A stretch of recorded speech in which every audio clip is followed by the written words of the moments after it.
Hello there, I'm Coach Marvin from Marv's Divine Tennis, and on today's video I'm going to talk about why your one-handed backhand progression doesn't work. Okay, and you've been playing for a while, then from one-handed backhand basic fundamentals. Hold on, I'm gonna show you for you to understand. This is one-handed backhand basic fundamentals. 1, 2, 3, 4. As you can see, it's obvious. One-handed backhand fundamental start here, and from here you're doing good, but you move to one-handed backhand progression, and one-handed backhand progression is here. 1, 2. So you start here. Look at your unit turn. 3, 4. But I'm not going to discuss these two things. I'm going to put down the link below on these two things, so you can watch for those who doesn't watch it yet. On the description of on box on this video, so you can watch it. And that's not the point today, so I'm going directly to the point. Let's assume that you already acquired the basic fundamentals one-handed backhand, and you are now here, you move here now, and you are doing well with the coach one-handed backhand progression, and for a while you are performing okay, and you feel comfortable with one-handed backhand progression, and you tried it to a friend. You play a match play with a friend, and suddenly it doesn't work, and you keep doing it. You keep maybe you're just having a bad day, so you keep doing it, and it reach you almost to, and still it doesn't work. And now you are disappointed, you are upset, you don't know what to do, therefore you are confused. Of course, that long, almost 2 years, and this one doesn't work. And I'm about to tell you why it doesn't work. It doesn't work because there are two things in tennis. There is tennis form, which is, we call it biomechanics. I always mention it most of my videos. Body part movement is biomechanics. That's a tennis form. That's a series of movement from start to finish, and that's physically obvious, and that's what you see on most of the social media or YouTube. It's physically obvious. On camera you can see it, but there is another thing that is not physically obvious, and what I call intangible information. And that intangible information is speed of the ball, direction of the ball, height of the ball, depth of the ball, spin of the ball. These 5 elements, these 5 things, you need to calculate, you need to judge it within you, using your brain. So it's not physically obvious, and I cannot blame the coach simply because the coach didn't know this. Maybe his level of background playing is not that high. So most of the coaches, they are focusing only on the biomechanics, which is body parts movements. And if you fail to here's the problem. If you fail to calculate, if you can imagine, let's say your opponent hits a forehand shots and the ball leads to his string, and it's on flight. In competitive games or players, even on ATP challengers, when the opponent hits, again I have to mention it, when the opponent's ball leads to their string, then the ball is on flight, and it's still on the opponent courts.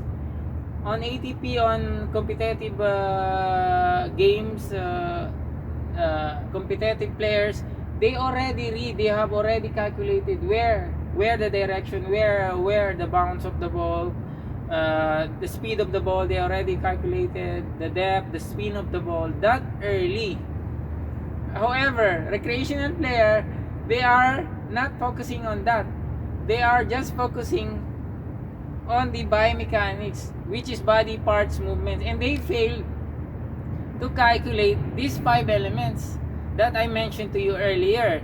And that's the problem comes from. So until you are not doing this 5 things, you are not focusing on these 5 things, then you will not improve, and you cannot hit the ball properly, and you might be on rush actually when the ball is already bounced in front of you without calculating the 5 elements. So make sure you are calculating it before you set up this unit turn. And here is what you need to do to solve the why your one-handed backhand progression doesn't work. So I'm going to mention it from start to finish.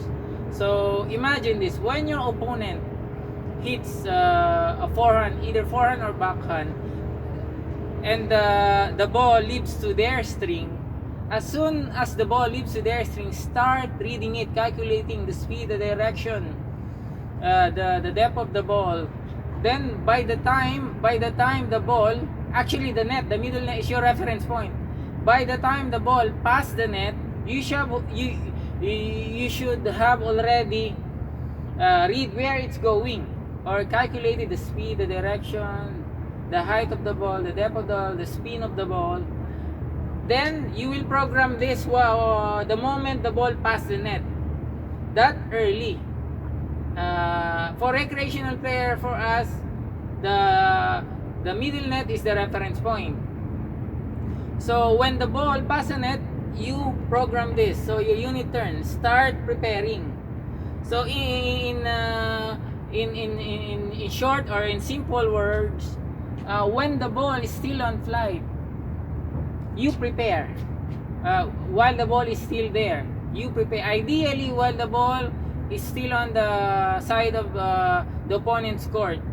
That's a good decision. You need to decide early as possible, so you can handle the speed of the ball, and to avoid jamming. Because when the ball, imagine when the ball when the ball bounce already in front of you, and that's the time you prepare, that's too late. It's already jammed. You cannot do anything to that.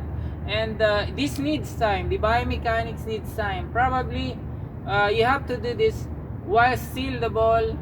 Again, I have to mention it over and over again, so you can understand, while still the ball on the opponent's court that early. And the biomechanics works only when you prepare early. When you are being reactive, when the ball already, what I mean by reactive, when the ball already bounced in front of you, that's being reactive. It's too late. You decide early. You need to be proactive while the ball is still on the opponent's court. So you can your body part, your biomechanics, your one-handed backhand progression will work. And that's, like I said earlier, this is why your one-handed backhand progression doesn't work, because of that. You are not calculating ahead of time, earlier. In tennis, you need to decide early. You need to calculate it on time. I have to mention it over and over, these things, because this is so important. And if you notice, Federer, Nadal, Djokovic, if you are already competitive, not totally beginners. If you are totally beginner, that's a different story. If you are already competitive, it doesn't mean Federer, Nadal, Djokovic, or challengers player, they are better than you when it comes to biomechanics. I'm talking about biomechanics now. In comparison, they are not better when it comes to biomechanics. They are better. Why? Because of the calculating. They are so early. They are proactive. They're reading the ball. They decide it so early.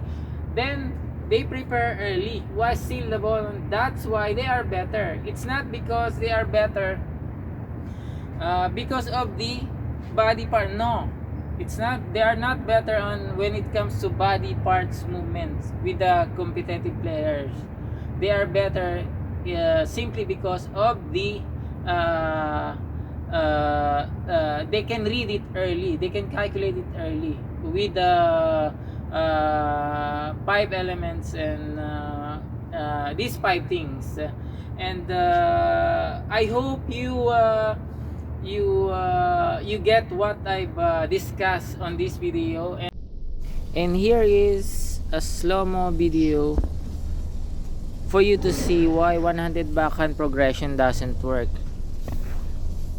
And if you notice, I intentionally here let the ball bounce before I set up my unit turn. And look at that, it's too late. When it's too late, you don't have time to compress the ball, to follow through, to execute your shot from start to finish. So it's very obvious. I just pushed the ball to put it over the net, but even I just pushed it, it didn't even go over the net.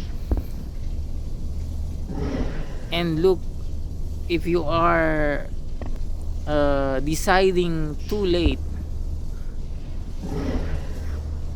what I mean by late, when the ball is already bounced in front of, that's too late. You're being reactive to that. Therefore, the accuracy of the shot, the correctness of the shot, the perfectness of the shot is not there. See, as you can see, it's I hope you can see it on slow-mo. Yeah, there, it's too late. And here's another angle behind me so you can see it better. Like I said, look, I intentionally let the ball bounce in front of me before I set up my unit turn. Unit turn, we call it also backswing. That's the first move you make, and it should be ahead of time. See here, it's very late. I let the ball bounce. Again, I have to mention over and over so you can understand.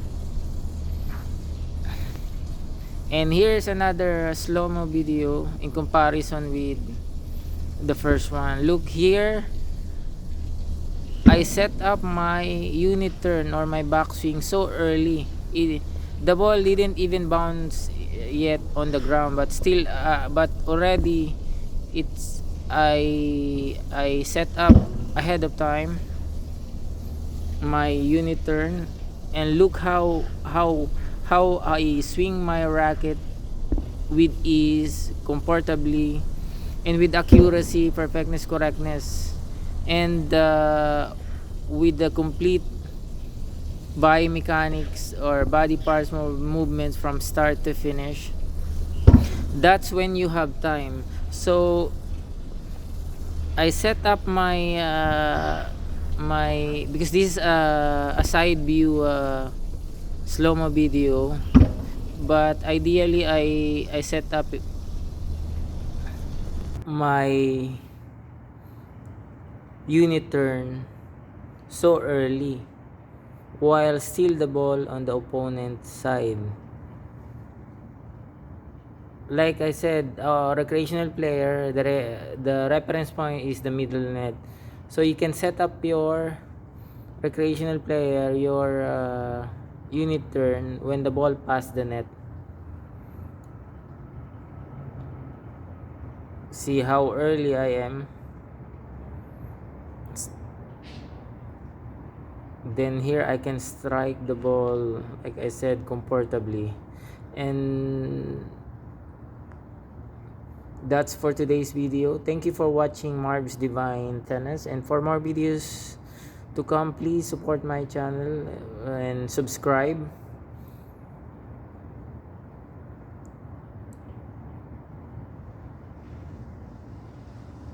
And thank you for watching.